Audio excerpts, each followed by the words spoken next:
Rissa durante il carnevale a Montebelluna, indagini concluse, i carabinieri hanno denunciato 8 giovanissimi, metà sono minorenni, il sindaco obbligarli a trascorrere del tempo con ragazzi diversamente abili. Porta via con violenza il cellulare un operaio, poi lo contatta, se vuoi indietro il telefono mi devi pagare, arrestato dai carabinieri un 28enne per tentata estorsione e rapina. Nuovo codice della strada, patente ritirata a un 40enne trevigiano coinvolto in un incidente per uno spinello fumato, 3 giorni prima pronto il ricorso alla Corte Costituzionale. Lunedì nero tra Pederoba e Cornuda a causa chiusura della strada regionale Feltrina, rallentamenti, code e tir su strade interne, sicurezza a rischio, dicono sindaci e residenti. Meteo, dichiarata l'allerta gialla nel Veneto, centro orientale in arrivo forti piogge, rischio valanghe sulle Dolomiti. Da me nessuna autocandidatura al sindaco di Treviso. Conte replica: chi dentro e fuori la Lega lo avrebbe accusato di sgomitare per la presidenza della regione. Il parcheggio della Piana è tornato completamente fruibile, non verrà più tollerata la sosta selvaggia, avvisa il comune, ma il problema bivacchi non sembra risolto. Lupo a spasso a Cortina nella centralissima via Roma, video postati sui social, l'appello del sindaco ai cittadini: non dategli confidenze, non offrite cibo. Buonasera, bentrovate e bentrovati, edizione di Treviso dei nostri telegiornali. Cominciamo subito con le notizie. La cronaca è in primo piano, una violenta rissa scoppiata durante i festeggiamenti di Carnevale a Montebelluna. I carabinieri hanno denunciato 8 giovanissimi, 4 di cui sono minorenni. Il sindaco Bordin dice obbligarli a trascorrere del tempo con ragazzi diversamente abili. Nel bel mezzo della sfilata di Carnevale un gruppetto di ragazzini aveva pensato bene di far scoppiare una rissa per futili motivi, un momento di grande paura per le famiglie che avevano portato in piazza i figli per poter seguire i festeggiamenti. Dopo un mese e mezzo i carabinieri, grazie anche alle immagini delle telecamere di videosorveglianza, hanno identificato e denunciato i responsabili della violenta colluttazione. Si tratta di 8 ragazzi, 4 minorenni, 2 sono fratelli di un campo nomadi della zona, uno già conosciuto alle forze dell'ordine. Tutti quei ragazzi che poi vengono pescati a fare idiozie di qualsiasi tipo, che siano risse o anche altre situazioni pericolose, secondo me dovrebbero essere obbligati a trascorrere del tempo con dei ragazzi diversamente abili. Secondo me in questo modo riuscirebbero ad essere utili ai propri coetanei e a capire anche la profondità della vita. Ecco. E di pene più severe parla Alberto Villanova, capogruppo della Lega in Consiglio regionale. Le nostre città, tuona, non possono diventare ostaggio di giovani sbandati in cerca di emozioni. Spero in una pena esemplare e per esemplare anche i lavori a favore della comunità, taglio dell'erba, pulizia delle strade o assistenza fuori dalle scuole. Un fenomeno, quello delle baby gang, che continua a dilagare. La mancanza di rispetto è poi diventata una regola. Sempre a Montebelluna si è verificato un episodio increscioso nel fine settimana. Alcuni giovani hanno deriso davanti ad un bar una ragazza portatrice di handicap, imitando la sua camminata e prendendola in giro. Episodio che non è passato inosservato e rilanciato anche via social. Credo sia incommentabile, ecco, perché è assolutamente inumana e vergognosa. Non so nemmeno cosa dire da un punto di vista proprio umano emotivo, perché devo cucirmi la bocca, come spesso mi capita, perché le persone così non sono nemmeno persone. Ennesima aggressione in via Roma a Treviso ieri sera davanti al kebab Istanbul City. 2 giovani ubriachi hanno ferito al collo con un coccio di bottiglia il titolare dell'esercizio. Secondo i testimoni erano giovani già conosciuti in zona. Era uscito per salutare degli amici ed è poi finito all'ospedale sanguinante con una ferita al collo. Il titolare del kebab Istanbul City di via Roma a Treviso con i suoi 4 dipendenti si è staccato dal lavoro per uscire nel porticato e chiacchierare, seppur per poco, con i connazionali come lui di origine turca. Al momento dei saluti e del ritorno dietro al bancone il titolare si è trattenuto qualche secondo in più all'aperto. È stato quello il momento in cui 2 giovani di origine marocchina, visibilmente ubriachi, bottiglie in mano, si sono avvicinati al kebab. A quel punto il titolare ha chiesto loro di andarsene, schiamazzi e atteggiamenti molesti non erano ben accetti in quel posto. Erano circa le 20:30, numerosi infatti i clienti che stavano mangiando seduti nei tavoli sia fuori che dentro, tra cui anche alcuni turisti. La richiesta ha scatenato l'ira dei 2, degenerata in una rissa proprio davanti al locale.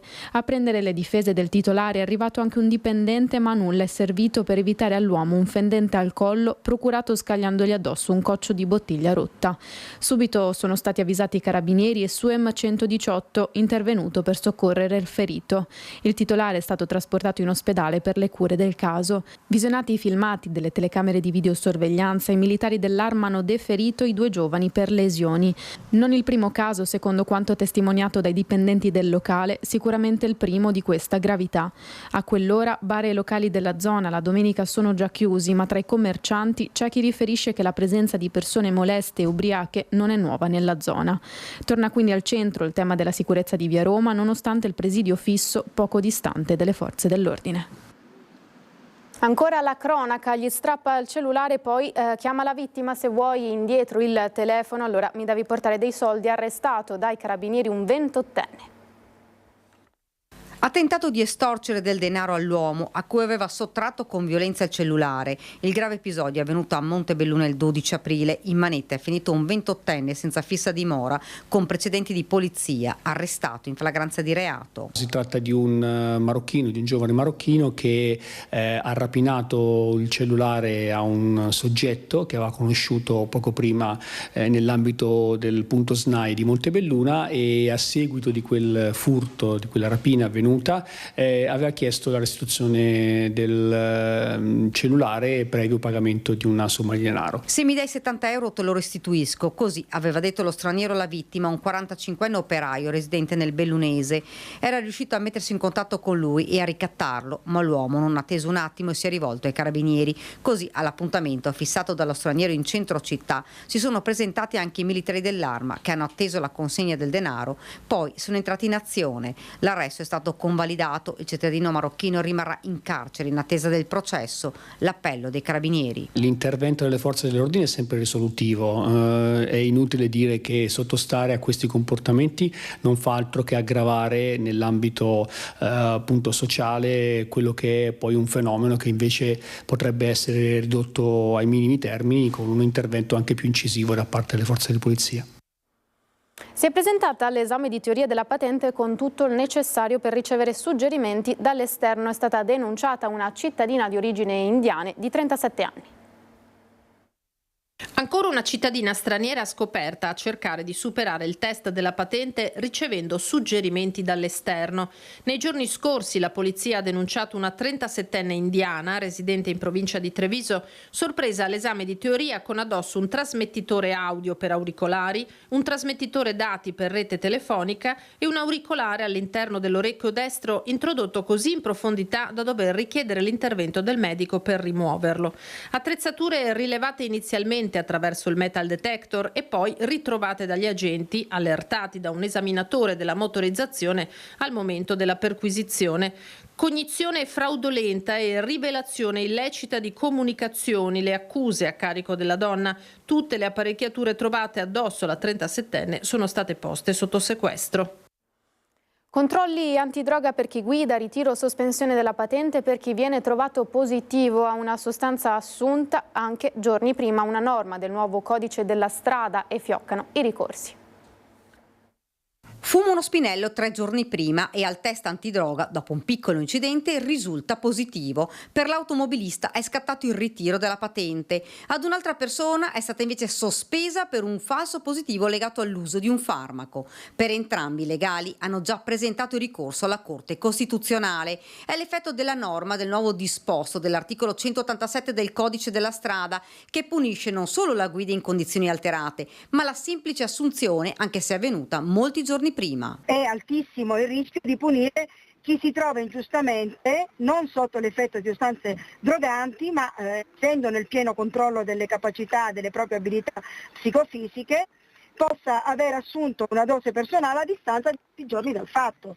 Quindi ovviamente questo comporta la necessità di ricorrere all'autorità giudiziaria. Insomma, la conseguenza si sta già vedendo. Stanno fioccando i ricorsi, appesantendo la macchina giudiziaria già di per sé in sofferenza.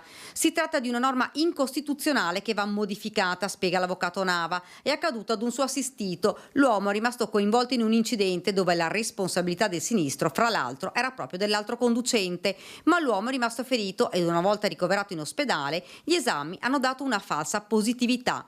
Non sono servite le motivazioni e nemmeno le giustificazioni. È stato sanzionato con la sospensione per 1 anno della patente, senza peraltro che nel verbale risultasse neanche a quale sostanza sarebbe risultato positivo.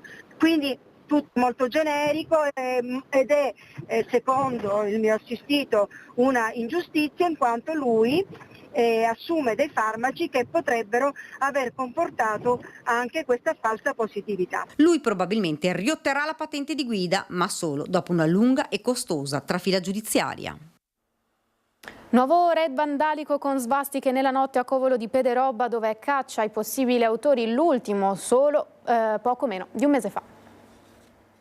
Ancora svastiche, ancora vandalismi che sembrerebbero di matrice ideologica. Non conosce pace Covolo di Pederobba, dove ignoti sono tornati a colpire, incuranti che sulla loro testa penda una denuncia per danneggiamento con possibile aggravante visti i simboli rappresentati. Il raid nel fine settimana con gli operai comunali che già stanno provvedendo alla rimozione, così come è successo a inizio marzo quando vennero imbrattati addirittura un murale in una centralina elettrica in via Matteotti e la fermata del bus davanti al cimitero, episodi sui quali stanno indagando i carabinieri supportati dalla polizia locale. In precedenza croci naziste erano comparse anche lungo la Feltrina, fatti quindi non isolati. Quanto agli autori non si esclude possa trattarsi di soggetti adulti e non ragazzini. Dal primo cittadino un nuovo avvertimento: la misura, fa intendere Marco Turato, è colma. Mi piace il cuore vedere che questo ignorante, come l'ho definito l'altra volta, continui nonostante gli appelli a imbrattare i muri del paese. Abbiamo messo in campo delle fototrappole in modo tale da cercare di beccarlo. Non ci siamo ancora riusciti, ma spero nel breve tempo possibile di trovarlo e stringergli la mano forte forte. È stato un lunedì nero tra Pederobba e Cornuda a causa della chiusura della strada regionale Feltrina, rallentamenti, code e tir su strade interne e sicurezza a rischio, dicono sindaci e residenti. È attesa una prima soluzione per Pasqua.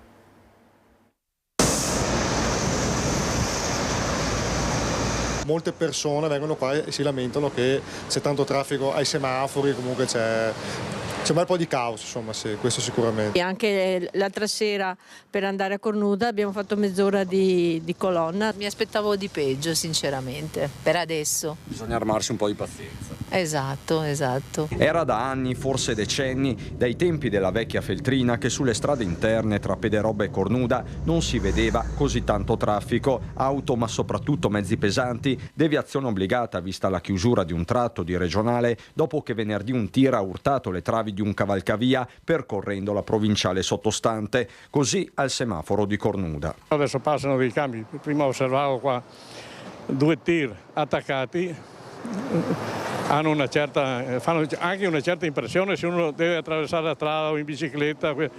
È cambiata la viabilità completamente nell'interno del paese, perché i tir non li vedevamo, adesso vedi, guarda.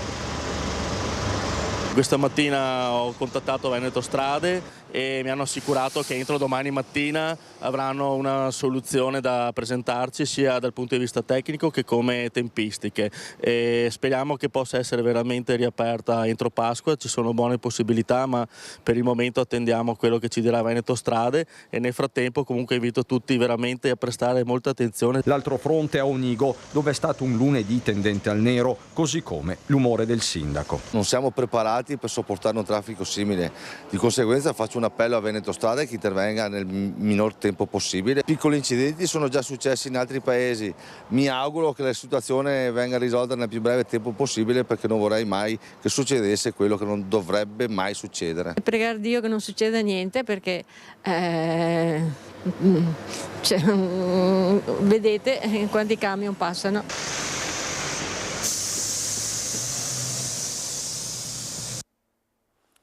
L'attesa fase di maltempo ha iniziato a interessare il Veneto. Le previsioni indicano condizioni di tempo perturbato con piogge localmente anche forti e abbondanti. Di conseguenza la Protezione Civile del Veneto ha dichiarato l'allerta gialla per criticità idrogeologica sui bacini Piave, Pedemontano, Livenza e Lemene Tagliamento a partire dalla mezzanotte di oggi alle 18 di domani. Dichiarata anche la fase di attenzione per rischio valanghe nell'area delle Dolomiti a partire dalle 6 di domani mattina. Siamo ora alla politica. Dopo lo stop definitivo a un'ulteriore candidatura di Zaia alla presidenza della regione, si è aperto nel centrodestra e nella Lega il disegno delle strategie politiche per la scelta del nome del futuro candidato alla guida proprio della regione. Dopo le ultime indiscrezioni che hanno visto protagonista il sindaco di Treviso Mario Conte, ha deciso di chiarire la sua posizione. Mi dispiace quando delle dichiarazioni che sono assolutamente normali, come dire che chi milita nella Lega è sempre pronto a rispondere presente al proprio partito, poi vengono strumentalizzate e utilizzate per danneggiare l'una o l'altra persona. Mario Conte non ci sta a cadere nella tela del ragno e con un post assai poco criptico lancia un avviso ben chiaro ai naviganti nella corsa alla presidenza della regione dopo la pronuncia della Corte Costituzionale sulla Campania che mette il definitivo stop ad un ulteriore mandato per Luca Zaia. C'è da definire il peso dei partiti della coalizione di centrodestra nella scelta del candidato presidente di una regione che per la Lega rappresenta la linea del Piave. C'è da definire il nome sul quale il Carroccio, sondaggi alla mano, deciderà di puntare. Dopo qualche uscita, non so se giornalistica o frutto di disegni di altro tipo, propendo per la seconda opzione, è meglio mettere in chiaro alcune cose, scrive quindi il sindaco di Treviso, da tempo tra i papabili della Lega a Palazzo Balbi. Una rosa di nomi che vede, oltre a Conte, in pole position quello del segretario della Lega e vice segretario federale Alberto Stefani, seguito dall'attuale vicepresidente della regione Elisa De Berti, fedelissima di Zaia, o del capogruppo del Consiglio Alberto Villanova. E sono proprio i disegni di altro tipo del post a far capire a cosa e a quali amici strateghi Conte si riferisca. Dispiace vedere quando mi vengono attaccate definizioni come si è scavato la fossa, si è autocandidato. Io non mi autocandido da nessuna parte, io sono chiamato a servire la comunità trevigiana e il mio impegno è totalmente dedicato a questa città. Se qualcuno pensa attraverso questi giochetti di mettermi fuori partita, non si deve preoccupare, cioè io se la Lega non vuole la partita manco la gioco, la giocherò da militante, da sostenitore della Lega, sicuramente a sostegno di qualsiasi sia il candidato, perché la cosa che ho detto è che la Lega ha tanti amministratori e militanti che sono in grado di ricoprire quel ruolo. Il nostro candidato governatore dovrà saper unire il centro-destra, dicono da Fratelli d'Italia, mentre tra alleati tiene banco il caso della consigliera regionale Rizzotto, passata dalla Lega ai meloniani.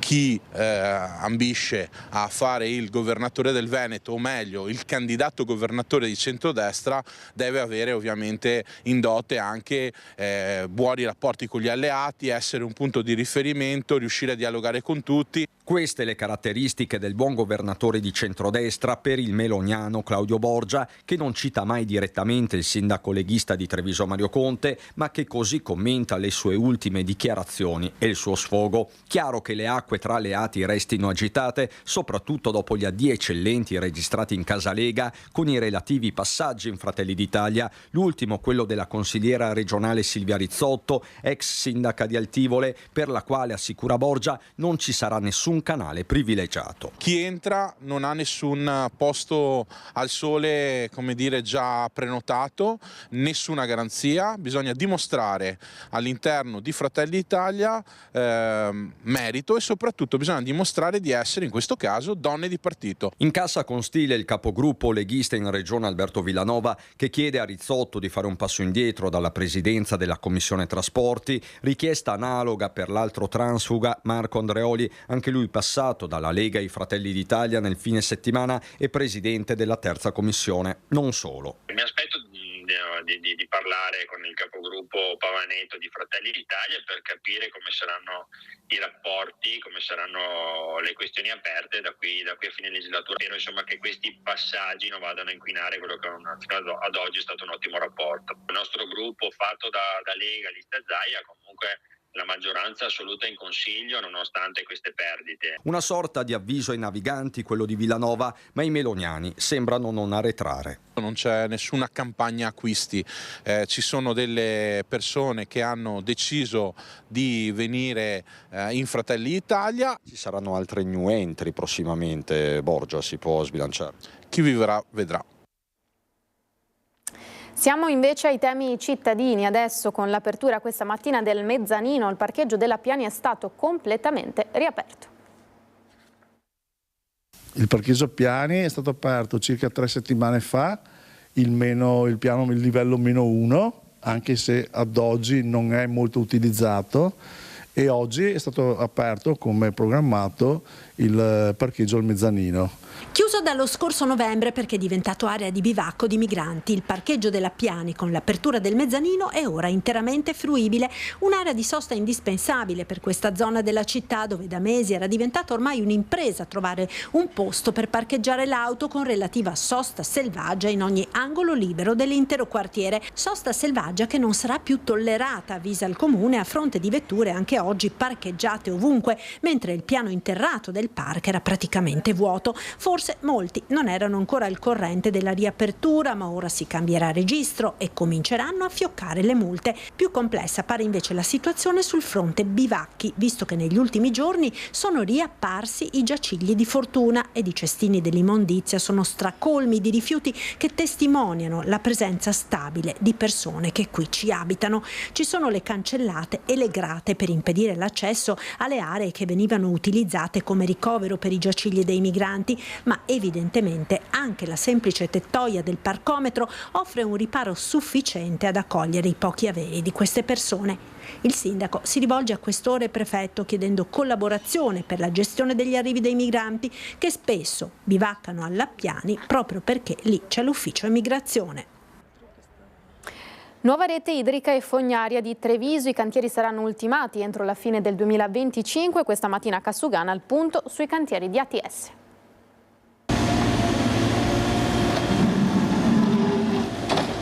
Quasi 17 milioni di euro di investimento, 15 chilometri di rete idrica e fognaria e 13.000 trevigiani allacciati all'impianto di depurazione. Un progetto, quello di ATS Comune di Treviso, per la realizzazione della rete fognaria che vedrà entro la fine del 2025 il completamento di tutti e 14 cantieri avviati e che coinvolge l'intera città, quartieri e centro storico. San Liberale, Città Giardino, Fonderia, Ponte Ottavi, Ponte della Gobba, via Castagnole, via Zermanese. I principali interventi in corso di ultimazione nell'area ovest di Treviso. I due lavori principali che abbiamo fatto nel Comune di Treviso è il quartiere San Liberale, dove l'investimento di circa 4 milioni di euro per 2.000 abitanti equivalenti allacciati, 6 chilometri di rete. E poi anche la Città Giardino, altro importante intervento fra questi, che è di 3 milioni e 200 mila euro circa per 3.750 abitanti equivalenti allacciati, anche qui circa 6 chilometri di rete. Lavori che comportano inevitabili disagi. Ringrazio anche i cittadini perché in questo periodo hanno inevitabilmente dovuto sopportare qualche disagio che lavori di questo tipo purtroppo si creano. Cercheremo di attenuare il più possibile questi disagi cercando di chiudere questi lavori come più o meno sono previsti all'80% entro la fine di quest'anno. Previsto un aumento delle tariffe dell'acqua del 5% in 3 anni, soldi utilizzati per fare investimenti sulla rete che avranno anche un'importante valenza ambientale. Allora, l'intervento principale, l'intervento storico epocale, tanto voluto dal nostro sindaco, è quello di dotare il centro storico della nuova fognatura comunale che va al depuratore, quindi con grande, altissima valenza ambientale. Una scelta politica ben precisa che nessuno aveva avuto il coraggio di fare prima, ribadisce il sindaco. Abbiamo preso in mano 7 anni fa la città che aveva il 33% di cittadini allacciati alla rete fognaria. Siamo arrivati oggi nel 2025 con il 60% di cittadini allacciati, significa aver realizzato 40 chilometri di rete fognaria e 40 chilometri di rete acquedottistica. Domani sarà la giornata nazionale del Made in Italy. Che cos'è il Made in Italy a Treviso? Il Made in Italy siamo noi. Parte da questo concetto la giornata del Made in Italy anticipata dall'Associazione di Commercianti di Treviso con un incontro in Camera di Commercio. Il manifatturiero Made in Treviso vale 15 miliardi e 650 milioni di euro, seconda provincia in Veneto per esportazioni. Numeri importanti quindi, che poi è il valore aggiunto di ciò che realizziamo e proponiamo all'estero, ma anche a chi ci viene a visitare. Che è quello che cercano i turisti quando vengono a Treviso. Non vogliono possibilmente comprare quello che possono comprare a Londra piuttosto che a New York, ma quello che qui caratterizza il nostro modo di essere, di vivere e che loro cercano di portare a casa. È Ed è su quello che sia il mondo produttivo che quello del commercio devono puntare per vincere le sfide tra dazi e concorrenza cinese. È secondo me l'unica possibilità per un certo prodotto di nicchia per poter essere valorizzato con un surplus nei riguardi del compratore attento, del compratore facoltoso, del compratore che vuole Made in Italy ma vuole essere certo della sua originalità. Made in Italy valore aggiunto dunque, ma sottolinea Confindustria contrastato già dai mercati che invece dovrebbero essere degli alleati. Il marchio 100% Made in Italy è stato proposto parecchi anni fa, non è utilizzabile all'interno della comunità europea perché creerebbe distorsione e favorirebbe un paese rispetto a un altro, quindi non è ammesso. Ma contraddistinguersi, è stato ribadito più volte nel corso del seminario, è l'unica alternativa alla concorrenza uniformata, affollata, ma soprattutto di fatto anonima. Perché oggi i clienti vanno oltre il logo e l'etichetta, ma chiedono naturalmente storie, valori, personalizzazione, unicità.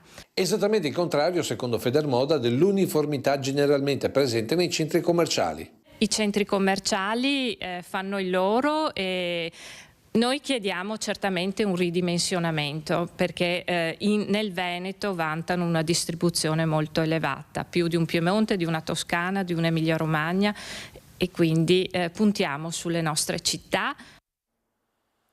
Primo giorno del congresso della CISL Belluno Treviso a Castelbrando, focus su glaciazione demografica, spopolamento, crollo dell'attrattività della provincia, mancanza di forza lavoro, crisi abitativa e costo della vita. Sentiamo dunque il segretario generale Francesco Orru. Calano i residenti, invecchia maggiormente la popolazione e questo ci preoccupa perché rischiamo di avere una popolazione di ultra 65 anni che avranno bisogno di molti più servizi, specialmente nel sociosanitario, mentre avremo un calo dei lavoratori che poi sono coloro che pagano contributi e tasse. La mancanza del pagamento di contributi e tasse vuol dire meno risorse per i comuni, per le amministrazioni per offrire servizi. Questo ci preoccupa e quindi con forza vogliamo sostenere come far diventare i nostri territori più attrattivi. Attrarre nuovi lavoratori, nuove menti, nuove professionalità per avere più futuro per tutte le nostre popolazioni. La provincia di Treviso risulta meno attrattiva anche nei confronti degli stranieri. C'è stato un periodo negli anni 90, 2000, 2010 dove è stata forte la crescita della popolazione straniera che lavorava però nelle fabbriche, nei cantieri e da un po' di anni stiamo assistendo ad una diminuzione. Quindi siamo anche qui in una situazione di difficoltà perché diminuisce la natalità, quindi si fanno meno figli e siamo meno attrattivi verso la popolazione straniera. Siamo alla pubblicità, tra poco.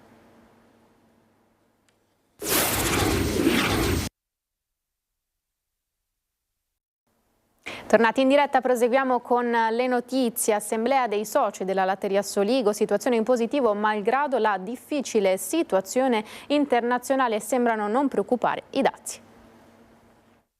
Bilancio in positivo malgrado la complessa situazione internazionale. Arrivano buone notizie per i produttori di latte, circa 130 tra Veneto e Friuli, soci della latteria di Soligo riuniti a Farra per l'approvazione del bilancio 2024. Anche il primo trimestre del 2025 rimane all'insegna della crescita. Un anno positivo, un anno che è andato bene, il latte che continua a migliorare anche nei suoi aspetti di chimici tra le cellule somatiche, cariche batterica e le varie qualità, proteine e grassi, e questo ci fa piacere. L'allevatore è sempre un allevatore più attento, sempre un allevatore più che guarda il benessere degli animali, noi lo seguiamo con le nostre strutture e questo ci dà delle grandi soddisfazioni. Dopo un 2022 e un 2023 di pesanti incertezze con la crisi energetica e col prezzo del latte che ha affrontato continue salite e discese, si lavora a un riposizionamento che implica però un grosso sforzo delle realtà del settore. Una fatica verso la grande distribuzione di riposizionare i prezzi che nel mercato naturalmente gli allevatori lo vendevano e naturalmente noi come cooperativa poterlo lavorare e collocarlo nella grande distribuzione e non solo l'Oreca e tutto il giro. La latteria rappresenta un punto di riferimento ed è rappresentato un punto di riferimento anche per tutta la storia, la cultura, l'identità e il prodotto tipico, quindi davvero un grande grazie a tutti i soci, a tutte quelle persone che vi lavorano e ci mettono passione nel lavoro che fanno. Quasi 744.000 ettolitri di latte conferito nel 2024, quantità in linea con l'anno precedente, pagato a una media di 63 centesimi litro, valore che risulta superiore a quello corrisposto in Lombardia. Sopra i 100 milioni di euro il valore della produzione della cooperativa, che oltre a redistribuire gli utili ha anche deliberato investimenti per potenziare gli impianti di Caposile, Soligo e Breganze. Avanti dunque con ottimismo. Per quanto riguarda la situazione internazionale non siamo molto preoccupati sul tema dei dazi, perché incidono in una piccola percentuale per quanto riguarda le nostre esportazioni, probabilmente colpirà sul settore del grana padano, del parmigiano, che è fuori dalla nostra produzione, ma insomma diciamo che noi non esportiamo in particolare negli Stati Uniti se non un 4-5%, quindi diciamo che da questo punto di vista c'è un po' di preoccupazione, ma insomma non così allarmante.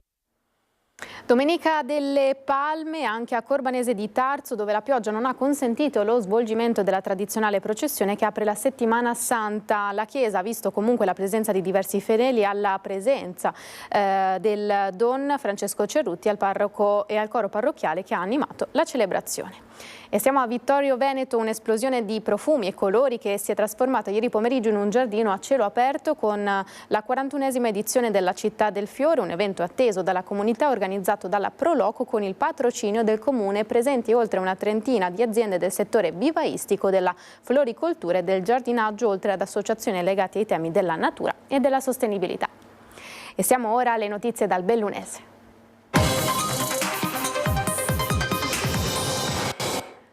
Temi della casa e dell'abitare tra i più gettonati ai gazebo del PD organizzato in provincia lo scorso weekend, un modo per tastare il polso ai bellunesi e costruire una proposta concreta anche in vista delle prossime elezioni. L'Istat ha reso noti i dati del censimento 2023, la tendenza non si è ancora invertita, il calo della popolazione dello 0,2% rispetto al 2022 per un totale di 197.788 abitanti per Belluno, che con Rovigo risultano le province più anziane del Veneto.